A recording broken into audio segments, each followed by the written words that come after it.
ಸಂಕೀರ್ತನ್ ಗೆ second time ಗೆ ನೋಡ ಆಗ್ತಾ ಇತ್ತು అంతా తొందరగా దమ్ములు సుఖం వచ్చినా फिर अपना मूल्यवान समय को इच्छा करके यहाँ सत्संग में योगदान किया है, उनके हम धन्यवाद। सत्संग और असत्संग, जहाँ पे भगवान की कथा होती है, जहाँ पे साधु लोग का संग होता है, बस सत्संग में योगदान करने से हमारा वैकुंठ का रास्ता खुल जाता है और नरक का रास्ता बंद हो जाता है। जब असत्संग करते हैं तो हमारा लिए वैकुंठ का रास्ता बंद हो जाता है, नरक का रास्ता खुल जाता है। तो ये जो सत्संग है कार्तिक महीना में, ये सत्संग से हमको ये लाभ मिलता है कि हमारा वैकुंठ के लिए रास्ता खुल गया और नरक का रास्ता बंद। इसलिए हम कथा प्रारंभ करेंगे कि प्रेयर करेंगे, प्रेयर करके फिर प्रार्थना करेंगे भगवान को, फिर हम कथा शुरू करेंगे। शुरू करने का पहले ये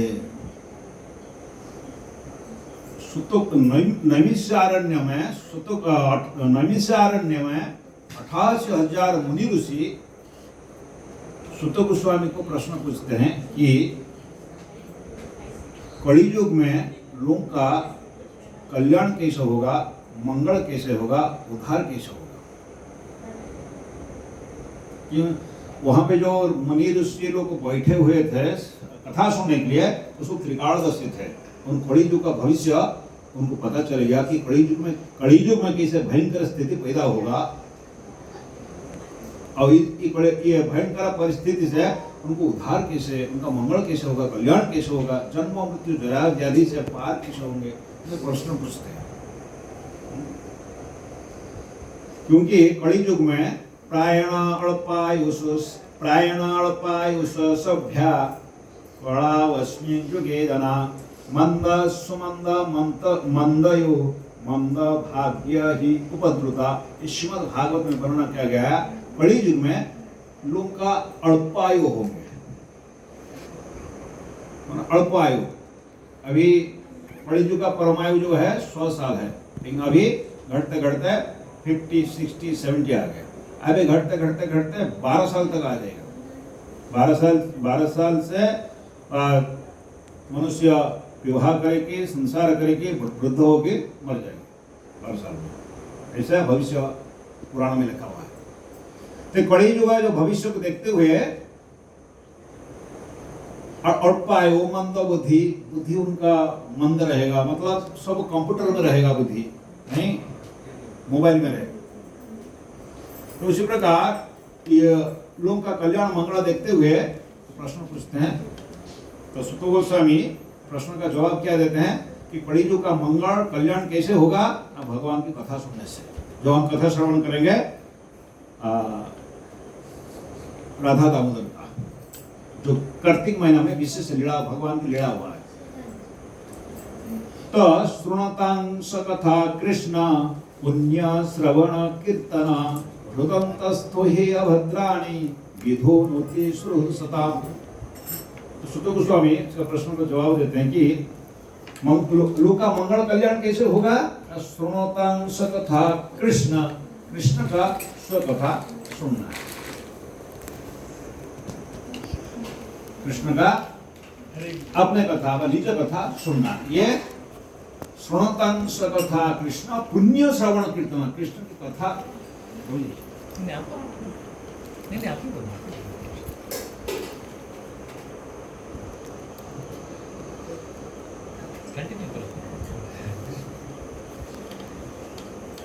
ये लोग कथा कृष्ण पुण्य श्रवण कीर्तन, भगवान कृष्ण की कथा सुनना ये अत्यंत पवित्र और पावन और पुण्य माना जाता है।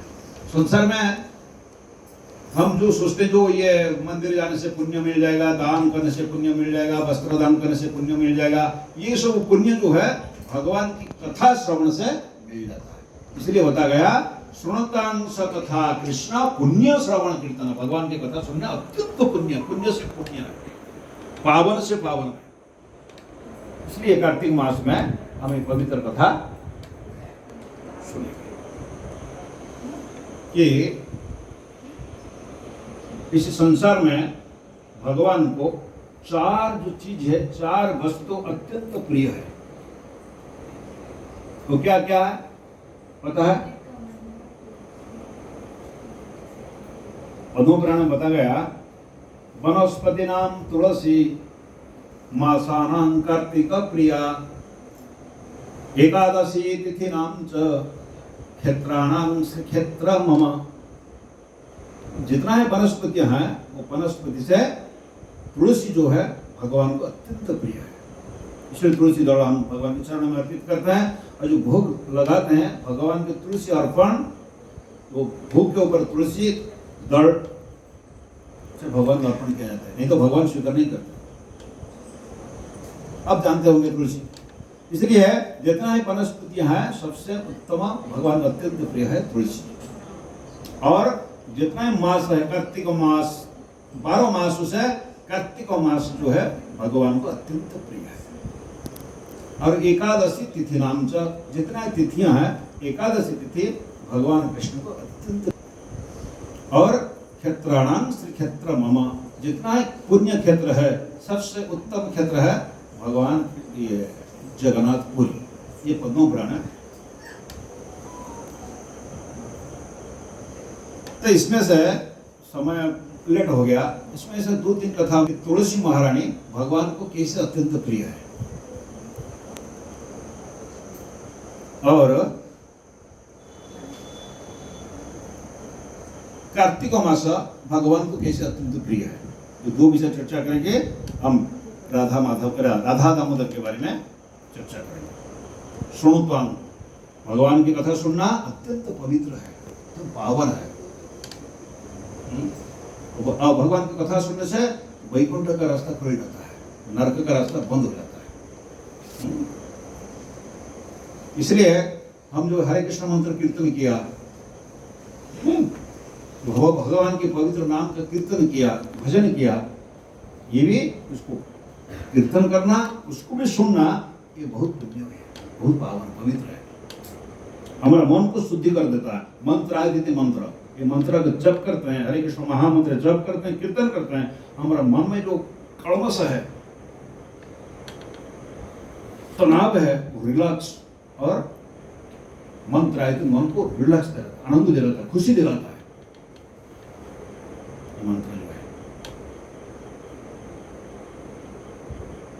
इसलिए ये हम तुलसी महारानी का विषय में चर्चा करेंगे, कैसे भगवान कृष्ण का अत्यंत प्रिय है। बाद में कार्तिक मास।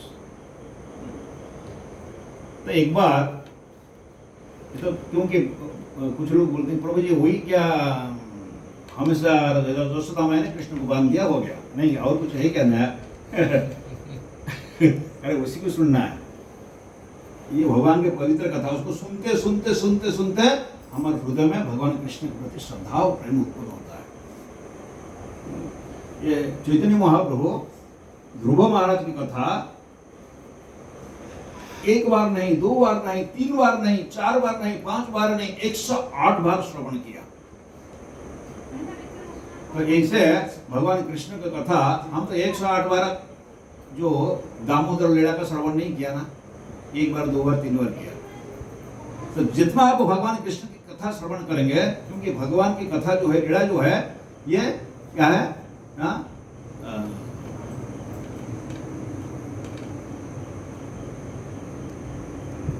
दिव्य वस्तु। क्या प्रभु जी श्लोक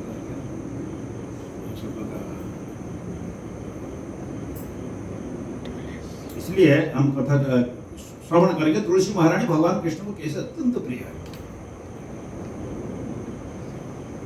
तो आपको मालूम है कि भगवान कृष्ण की कितना रानियां हैं, मालूम है? कौन बोल सकता है?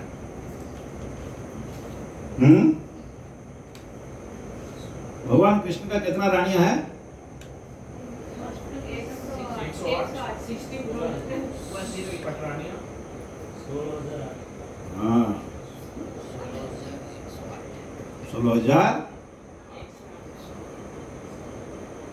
इसलिए जन्म कर्म चमेति दियम, भगवान की जन्म भगवान की कर्म एक्स्ट्रा ऑर्डिनरी असाधारण है, वो हम सोचने को बाहर है। वो कोई सोच नहीं सकते इतना क्या एक शादी करेगा हम लोग का दम निकल जाता है। ये 16,108 शादी किया, वाह, ये इमेजिन नहीं क्या। और सबके लिए अलग अलग महल है, सबके लिए अलग अलग व्यवस्था है। सब रानियां सोचते थे कि कृष्ण मेरा पास ही है, वो उनका पास नहीं है। सब 16,108 रानियां सोचते थे कृष्ण ही मुझे ज्यादा प्रेम करते हैं, इसलिए मेरा पास है। सबके पास कृष्ण थे, 16,108 कृष्ण रानी के पास थे।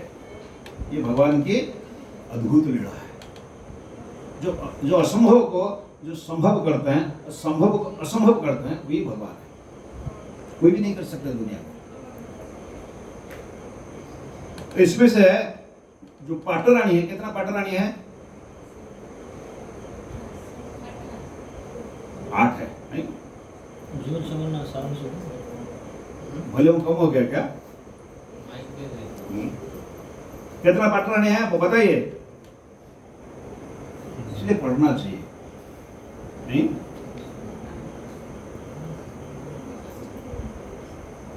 पहले कौन है? रुक्मिणी, बाद में जाम्बवती, सत्यभामा, काळंदी, नग्नजित, लक्ष्मणा, नेत्रविंदा, भद्रा, नहीं? 8 पाटरानी से जो रुक्मिणी माता, नेक्स्ट सत्यभामा, उनका सत्यभामा जो है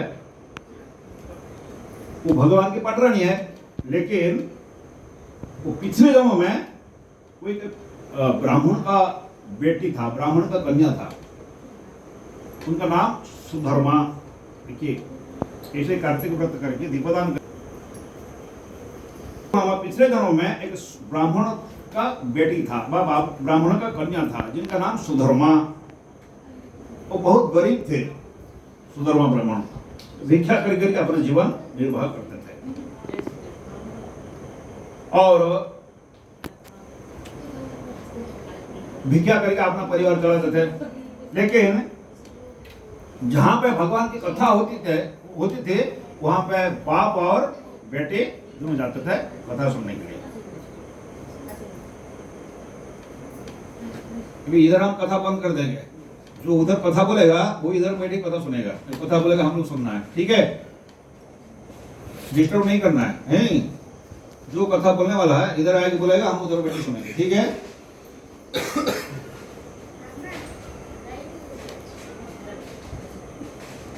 ध्यान से। सत्यभामा पिछले जन्म में क्या किसका बेटी थी? कौन सा ब्राह्मण? इसका नाम क्या है? कथा में नहीं, इधर उधर बात करते हैं। सुधर्मा उनका पिताजी थे, वो बहुत दरिद्र थे, गरीब थे, भिक्षा मांगकर अपना जीवन परिवार चलाते थे। लेकिन जहां पे कृष्ण कथा होती थी बाप और बेटी दोनों जाके कथा सुनते थे। और जो कार्तिक महीना आया, कार्तिक महीना का जो महिमा सुन के श्रवण करके उसको होगा, उन्होंने क्या किया? और कार्तिक व्रत को पालन किया, हर रोज जाके दीपदान करते थे और दामोदर अष्ट गाते थे, तो मंदिर में पूजा अर्चना करते थे। ऐसे करते करते उनको और हमेशा भगवान से प्रार्थना करते थे कि प्रभु, कृष्ण का कथा सुनते थे ना, तो कृष्ण जैसे मुझे एक प्रति रख दो, कृष्ण ही हमारा प्रति। तो इसलिए पिछले जन्म में सत्यभामा रूप में सत्यजीत का परिवार, राजा परिवार जन्म हुआ और वो भगवान कृष्ण को पति रूप में प्राप्त हुआ। देखिए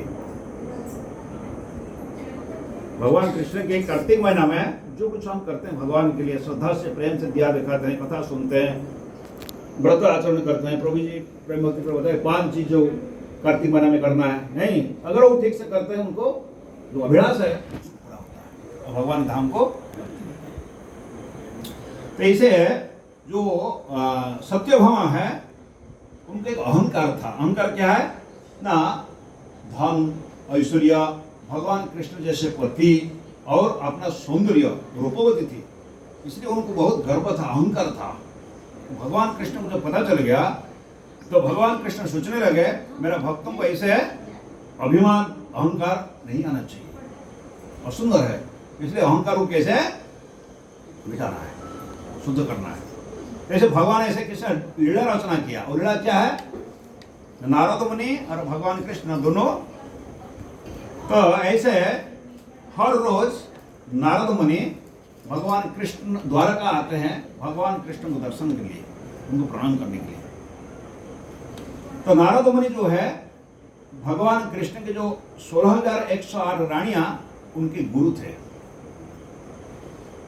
तो नारद मुनि उनका जो पत्नियां है भगवान कृष्ण की 16,108 रानियां, उनको गृहस्थ कैसे पालन करना, पति का कैसे सेवा करना, ये सब शिक्षा दे रहे थे। तो एक दिन तो नारद मुनि जब द्वारका आए भगवान कृष्ण को प्रणाम करने के लिए, देखिए नारद मुनि कहाँ आते थे, द्वारका में आते थे भगवान कृष्ण को प्रणाम करने के लिए। हम जो मंदिर जाते हैं किसके लिए जाते हैं, प्रसाद खाने के लिए जाते हैं, ये भी अच्छा है नहीं, नारद मुनि आते थे भगवान कृष्ण को दर्शन प्रणाम करते हैं, बाद में दर्शन करते हैं, इसे कहा गया। तो इसलिए नारद मुनि जब सत्यभामा एक दिन सोचने लगे कि आज गुरु जी से कुछ अलौकिक अद्भुत चीज प्राप्त करना है, तो जब नारद मुनि आए हैं तो दंडवत प्रणाम करते हैं सत्यभामा नारद मुनि के चरण में, और उनके चरण धो देते हैं नारद मुनि का चरण धो के सिर में छिड़काते हैं, और उनका सब बच्चे को ऊपर छिड़काते हैं, परिवार में छिड़काते हैं कि वो शुद्ध हो जाए। नहीं, भगवान कृष्ण भी, रुक्मिणी और भगवान कृष्ण भी नारद मुनि का चरण धोते थे, उनका चरण पादुका पीते थे, बच्चों को छिड़काते थे। तो उसी प्रकार जो सत्यभामा नारद मुनि का चरण धोया और पानी छिड़काया, जो पादों उदक जो है चरणामृत है सिर में छिड़काया, और बैठ के प्रार्थना करने लगा। क्या प्रार्थना करने लगा,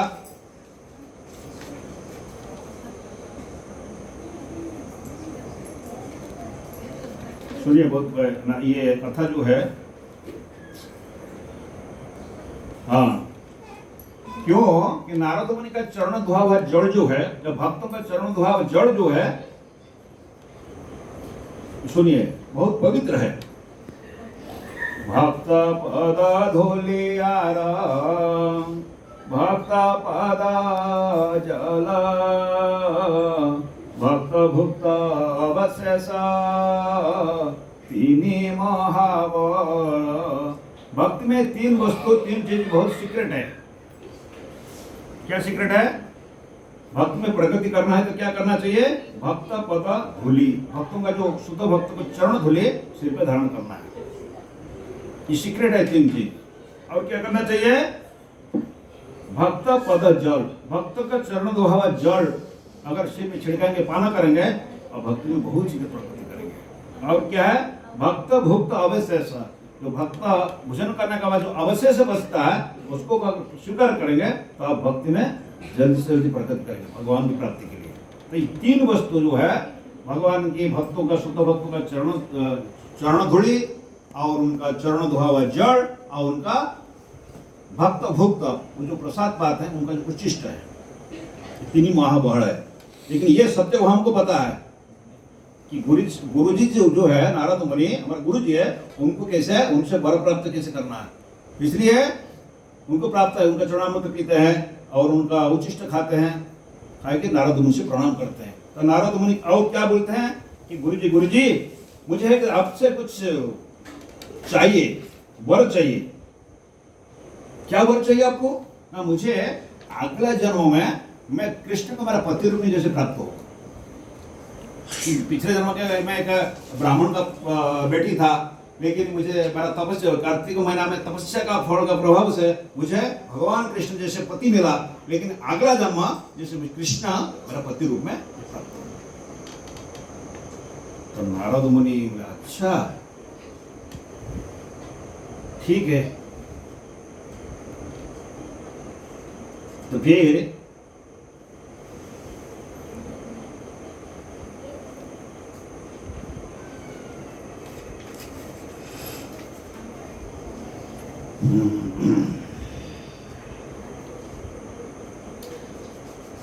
और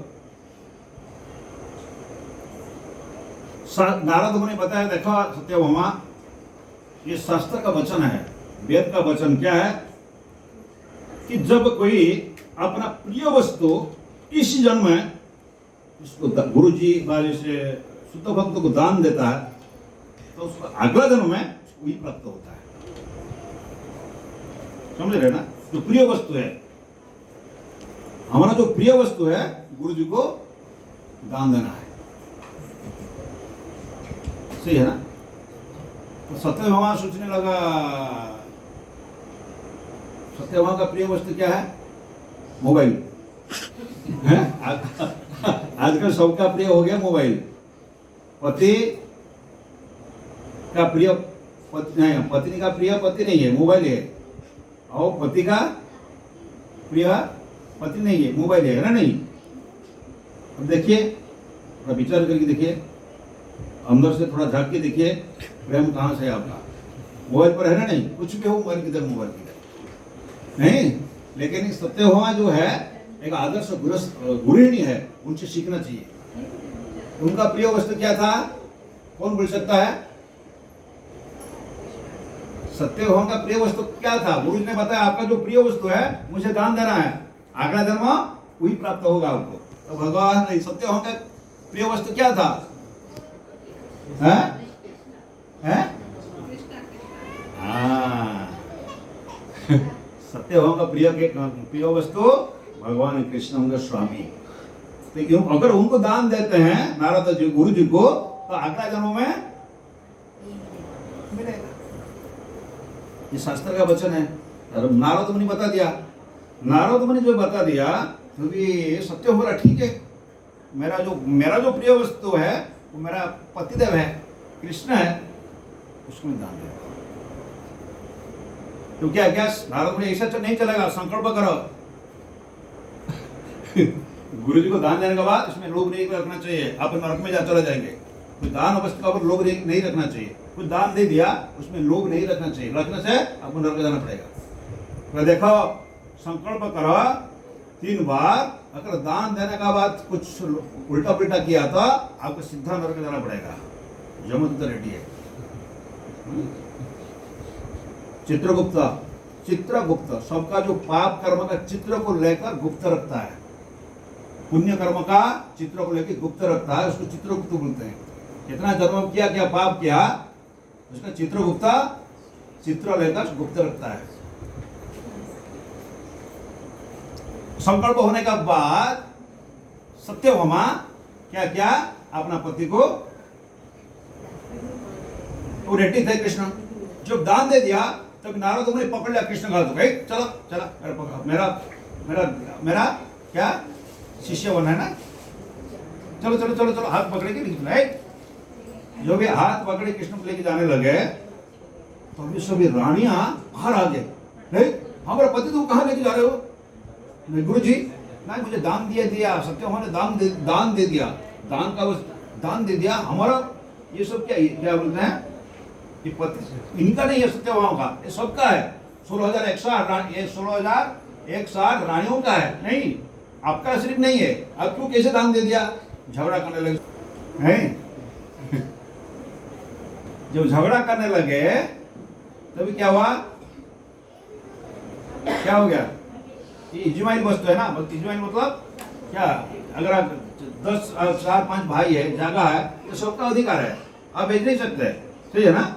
तो ये कृष्ण सबका है, 16,108 रानियों का है। वो कैसे कैसे अपने दान दे दिया? सब लोग क्या, सभी रानियां क्या झगड़ा करने लगे, सत्यभामा गाली देने लगे। तो कैसा ऐसा है, वो हमारा पति, हमारा भी भाग है, हमारा भाग है, तो कैसे दे दिया, दान दे दिया? जो झगड़ा करने लगे सब पति, सब पत्नियां, और कृष्ण को हाथ को पकड़ के फिर आपस लाने के लिए सब लोग जो कि तभी नारद मुनि बोले देखो मैंने पहले संकल्प कर चुका हूं, हैं? ये तो लड़के जाने वाले हैं कौन? सत्यभामा डर के पूरा कंपनी लगा कि क्या हाल हो गया, पता नहीं उनको क्या होने वाला। अहंकार है ना, अहंकार तोड़ने वाला। अहंकार और विमूढ़ आत्मा करता हूं इति मन्यते। सब कुछ भगवान सहन करेगा, लेकिन अहंकार को,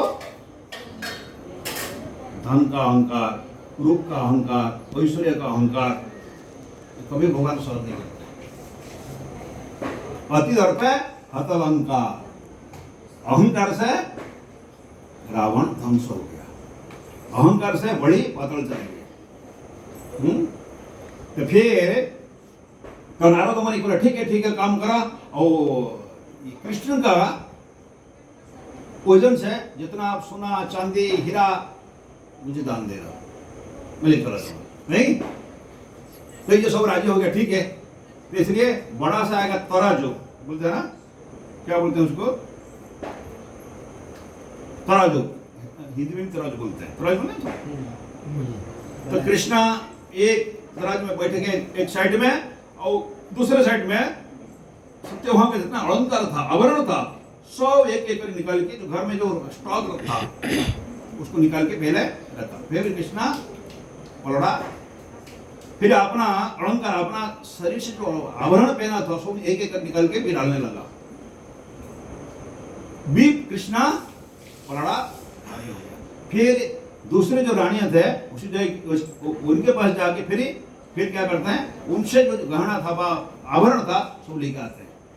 16,108 रानियों का पास जो गहना था, जो आभरण था, सब लाज रखने के बाद भी कृष्ण का पलड़ा आश्चर्यचकित हो गया, कैसे हो गया घटना। तो फिर सत्यभामा डर के मारे उनका शरीर कंपन हो रहा है, कैसे क्या हो गया, मैं तो नरक जाने वाले हूं। ये कृष्ण भी पढ़ रहा, कुछ सब अलंकार सब डाल दिया, सोना चांदी जो कुछ था, लेकिन फिर भी पढ़ा। बाद में उसी समय रुक्मिणी माता थोड़ी सी पूजा करते थे, तुलसी कृष्ण प्रयासे नमो नमः। तब सत्यभामा जाके अहंकार तो चूर चूर हो गया, जाके सत्यभामा का नहीं, रुक्मिणी माता का चरण, ये विपद जो विपत्ति है, ये विपत्ति से मुझे उद्धार कीजिए। तभी रुक्मिणी माता को पूर्ण विश्वास है कि वो तुलसी बजा के तुलसी दौड़ निकाल कर सत्यभामा को देते हैं। ये जब एक तुलसी पत्ता में कृष्ण लेके दे दिया रुक्मिणी माता ने, तो सत्यभामा ने क्या किया, तो जो ये तुलसी पत्ता डाल दिया, कृष्ण तो पड़ा ऊपर, ये भारी कौन सा, तभी पता चल गया, ओ तुलसी महारानी सबसे उत्तम है, ये आवरण से उसका कुछ नहीं है, कृष्ण के सामने ये थोड़ा ऐश्वर्य जो है, जो रानी का, ये कुछ नहीं है, तुलसी है जो है, ये पत्ता से फिर नारद में चले। शंकर में बताया, ऐसा हरिवंश में, हरिवंश पुराण में, वो भागवत का विस्तार है। तो ऐसे है, तुलसी महारानी जो है भगवान कृष्ण को अत्यंत प्रिय है, और मासानंद कार्तिक को प्रिय, और जितना जो मास है, महीना है, उस भगवान कार्तिक महीना भगवान कृष्ण को अत्यंत प्रिय है।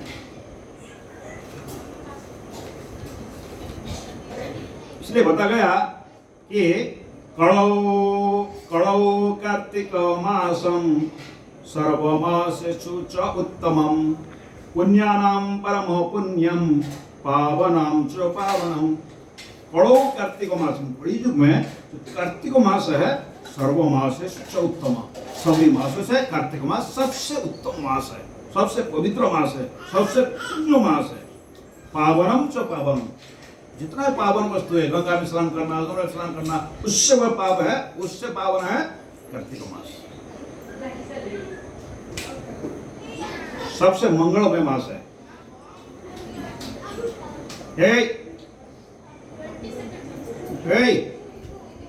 कौन बात कर रहा है? उनको बाहर निकाल दो। हैं? ए क्या कथा को सके? स्कूल में ऐसे डिस्टर्ब करते हैं क्या? हैं? इनको इधर आगे कर दो। इसको आगे बैठो तुम, अरे थोड़ा बजेगा। हैं?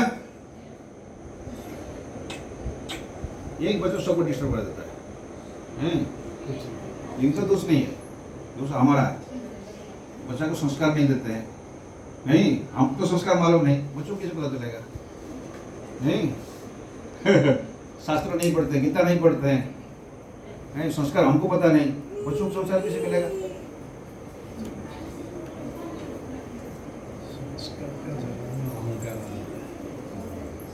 डिसिप्लिन क्या मालूम नहीं, हमको मालूम नहीं, बच्चों को सिखाते नहीं। अब मुसलमान के घर में जाइए, बच्चों को देखिए, हम भी गया, क्रिश्चियन घर में भी गया, उनका बच्चों के कितने साइलेंस है। क्यों? डिसिप्लिन है और डिसिप्लिन देते भी। हिंदू लोग ना गीता पढ़ते, ना भागवत पढ़ते, ना सुनते, ना क्या करते, कुछ नहीं है ना? इसलिए हिंदू धर्म डिग्रेड हो रहा है। गीता है तो पढ़ते नहीं लोग। क्रिश्चियन घर में जाइए, 10-10 कुरान है, नहीं बाइबल है, पढ़ते हैं, बच्चों को पढ़ाते हैं। मुसलमान घर जाइए, 10-10 कुरान रहेगा, बाइबल कुरान रहेगा, खुद पढ़ते हैं, बच्चों को पढ़ाते हैं। और उनका जो टाइम है, प्रवचन का टाइम है, 10 मिनट का पहले पहुंच जाएंगे। हम लोग हिंदू का आधा घंटा के बाद आते हैं। देखिए, सोच के देखिए 10 मिनट का अगर आप बाद में गया तो आपको निकाल देंगे आपको, इसलिए 10 मिनट का पहले पहुंच जाते हैं। हिंदू लोग का 1 घंटा का बाद। इसलिए हमारा धर्म डिग्रेड हो रहा है, क्योंकि हम धर्म को ठीक से संस्कार नहीं पढ़ते, गीता वाला तो नहीं पढ़ते, संस्कार भी जानते नहीं, संस्कार क्या मालूम नहीं, डिसिप्लिन क्या मालूम नहीं।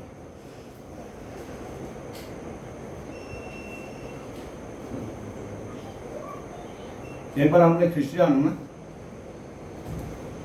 स्कूल में गया था, तो उसको क्या करते, सो बच्चों को बैठा के एक साइड में काली का फोटो रख देते हैं, एक साइड जिसु क्रिस्ट का फोटो रखते हैं, बड़ा बड़ा फोटो, बड़ी भयंकर है। देखो बच्चे, ये हिंदू का भगवान है, ये क्रिश्चियन का भगवान है, ये भयंकर है, साहत है, कड़वा ठंडा, धारण क्या है, और जीव इतना निकला, ये खा डालेगा सबको। ये क्रिश्चियन का धरती है, जिसु क्रिस्ट देखिए कितना मारने से भी नंबर है, कौन अच्छा है? हाँ, जिसु क्रिस्ट अच्छा है, ये हिंदू देवता भयंकर है। माइंड वॉश कैसे करते हैं हिंदू का बच्चा लोग? हम सोचते हैं हम अच्छा है, हमारा बच्चे को भी कन्वर्ट हो जाएगा, पता नहीं चलेगा, क्रिश्चियन बन जाएगा, मुसलमान बन जाएगा। तो हो रहा है अभी, नहीं हो रहा है क्या? इसलिए केयरफुल, बी केयरफुल। संस्कार, खुद संस्कार, गीता भागवत पढ़ो, संस्कार अपना बच्चे को संस्कार सिखाओ, धर्म का बनी सिखाओ, नहीं तो स्वधर्म निधन श्रेय परधर्म भयावह, डेंजर। हो रहा है सर, हमारे इंडिया में हो रहा है, तरह से हो रहा है, हिंदू लोग का बच्चे नहीं।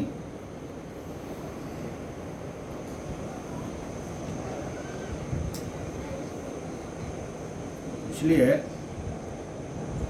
कार्तिक मास जो है 12 मास से अत्यंत पावन और पुण्यमय और मंगलमय है, क्योंकि इसमें से बहुत कुछ प्रेम बता रहे थे। 21 का विधि विधान है, लेकिन कम से कम 4-5 जो दिया है हम कर सकते हैं, जो कर सकते हैं वो वेद व्यास ने दिया है, बड़ी जरूरी। इसलिए कार्तिक मास में क्या क्या करना चाहिए ना? कल्पकोटि सहस्राणि पातकानि अपि श्रद्धानि च निमिषार्थेन दीपस्य बेड़ायाम जानति कार्तिके। कार्तिक महीना में क्या करना चाहिए ना?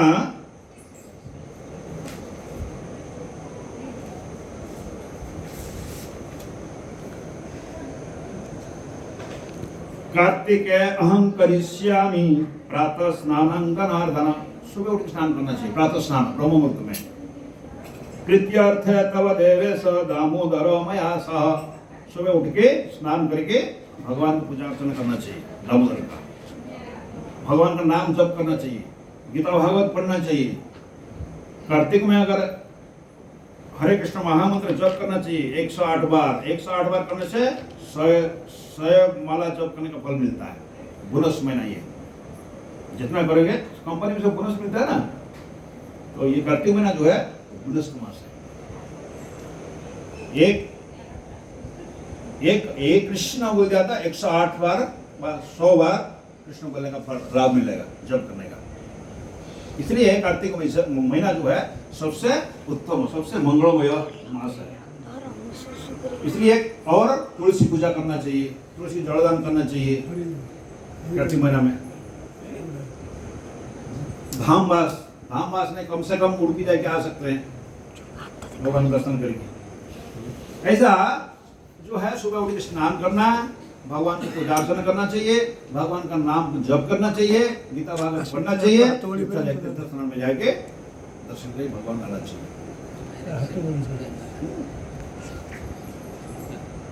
इसलिए जो 88,000 मुनि ऋषि प्रश्न पूछते हैं सुध गोस्वामी को कि कड़ी युग में लोगों का मंगल कल्याण कैसे होगा ना श्रोतांश कथा कृष्ण, भगवान की कथा सुनने से। कार्तिक महीना में, दीपावली महीना में, दीपावली का दिन ये जो दामोदर लीला हुआ इसके बारे में थोड़ा श्रवण करेंगे।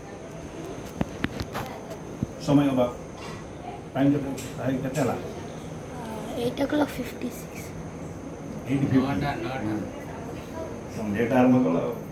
ठीक है, जल्दी से खत्म करने के। तो दामोदर ये दीपावली का दिन ये लीला भगवान ने किया है।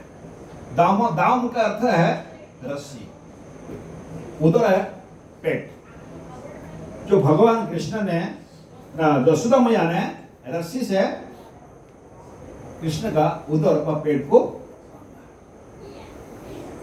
ये लीला दीपावली का दिन हुआ था। तो यशोदा मैया ने कृष्ण को क्यों बांधा?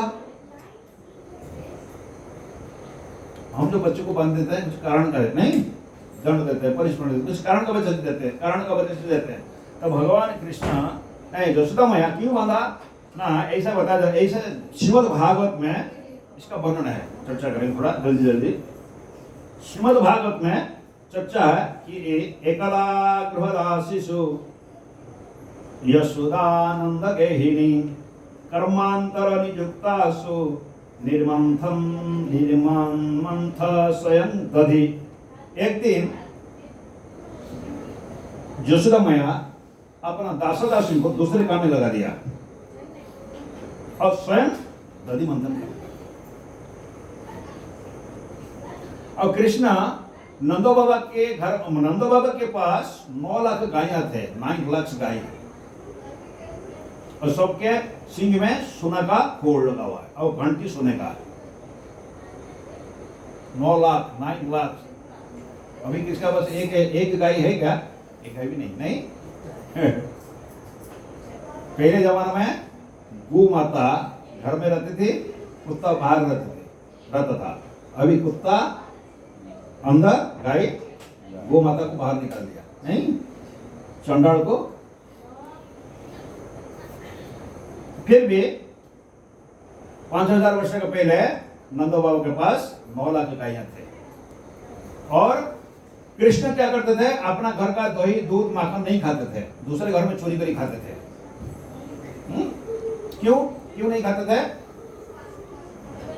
अपना घर को छोड़ के दूसरे घर खाते, क्योंकि वो जो दासी लोग बनाते थे दही दूध माखन, इसलिए नहीं खाते थे।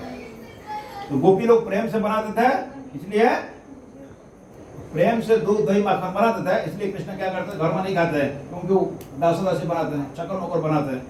इसलिए गोपी लोग प्रेम से बनाते हैं, खुद हाथ से। इसलिए गोपियों का घर में जाके माखन दही दूध चुरा के खाते हैं।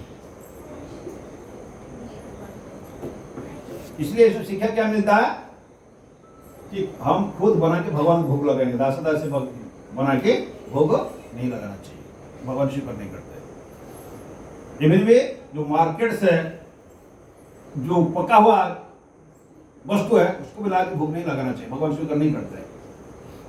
हम एक बार गया था मार्केट में लोटो लाने के लिए, 1000 लोटो। तो आप बैठ के बात कर रहे हैं, मैं अंदर गया उस कास्टिक में, देखा कि वो लोग खा रहे हैं और फिर लड्डू बना रहे हैं, तो उस झूठा हो गया। बाहर आता है पूरा फ्रेश पैकेट, पूरा अच्छा लड्डू पैक अच्छा है, लेकिन अंदर बाहर से उजाला अंदर काला, फिर भी नहीं, फिर भी हमको समझ नहीं आया। बाहर से अच्छा दिखता है पैकेट, लेकिन अंदर से झूठा है। सब ऐसा होता है, उसको कर्मी है, काम करने वाला है, उनको क्या 2 दिन खा लिया, घर में नहीं खाते, उधर है लोटे खा के पेट भर तो हो गया, तो उसको झूठा है, उसका हम लेके भगवान भोग लगाते हैं। भगवान थोड़ी खाएंगे, भगवान भूखा है।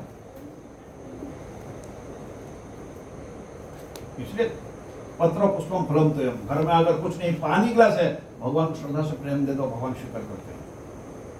फल है, भगवान को दे दो, भगवान स्वीकार करते हैं। ये सब इसलिए गीता भागवत पढ़ना चाहिए।